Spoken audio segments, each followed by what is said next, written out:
On another matter, yesterday, President Trump took bold action to finally restore law and order right here in our nation's capital. The president declared a crime emergency in the District of Columbia, federalized the D.C. Police Department, and mobilized the D.C. National Guard to end violent crime in our nation's capital. As part of the president's massive law enforcement surge, last night, approximately 850 officers and agents were surged across the city. They made a total of 23 arrests, including multiple other contacts.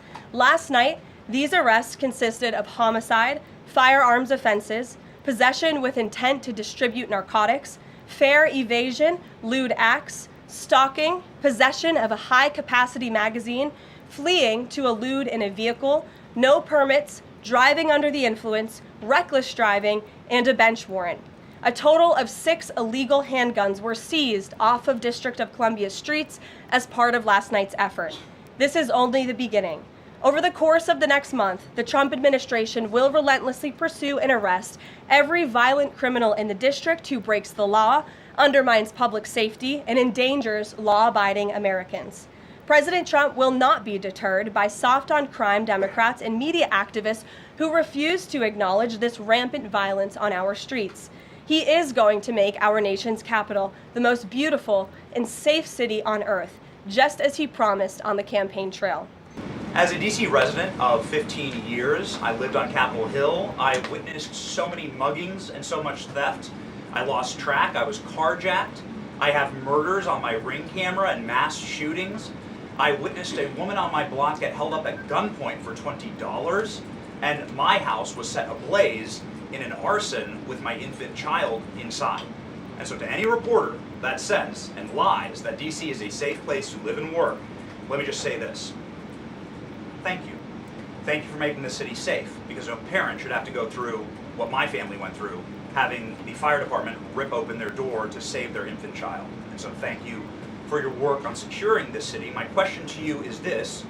Nancy Pelosi has attacked the president for deploying the National Guard to the city, saying that it is to cover for his incompetence. Hillary Clinton has also attacked the president for securing the city of Washington, D.C. I'd like to get your response to Nancy Pelosi and Hillary Clinton. Sure. Well, first of all, Benny, I'm so sorry that happened to you and Emily.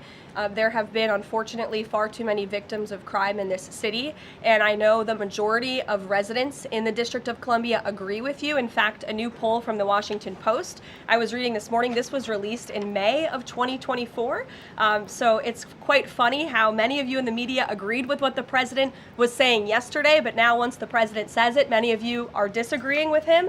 But this poll released by the Washington Post found that 65% of district residents think crime is an extremely serious or a very serious problem, and this was up from 56% last year. So the concern that you share with so many other residents in the District of Columbia is real, and that's why this president is taking action to address it. To get to the heart of your question, I think it's despicable that Democrats cannot agree that we need more law and order in a city that has been ravaged by violence, crime, murders, property theft. This should be a winning issue for all Americans. I don't understand. It's just anything President Trump does, the Democrats want to disagree with. I think the president would love to work with Democrats on this issue to bring law and order to America's cities, but unfortunately they have failed, and that's why he's taken this historic action to federalize the National Guard. And as you're seeing from last night's numbers, we already have seen success. We are removing violent offenders, we are arresting criminals, and we are removing drugs and firearms off of the streets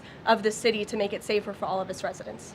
Regarding the president's efforts in Washington, D.C., do you have any specifics about how homeless people will be dealt with, where they would be moved to? What does this look like? I do, yes, and it's an important question, so thank you for raising it.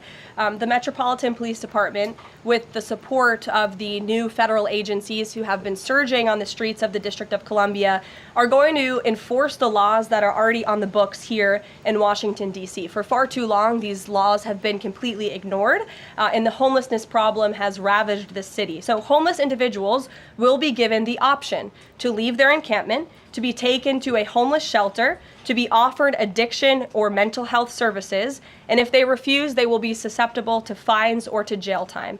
While we are targeting criminals and trying to remove criminals off of the streets, we also want to make DC safe and beautiful, and that involves removing mentally disturbed individuals and homeless encampments as well.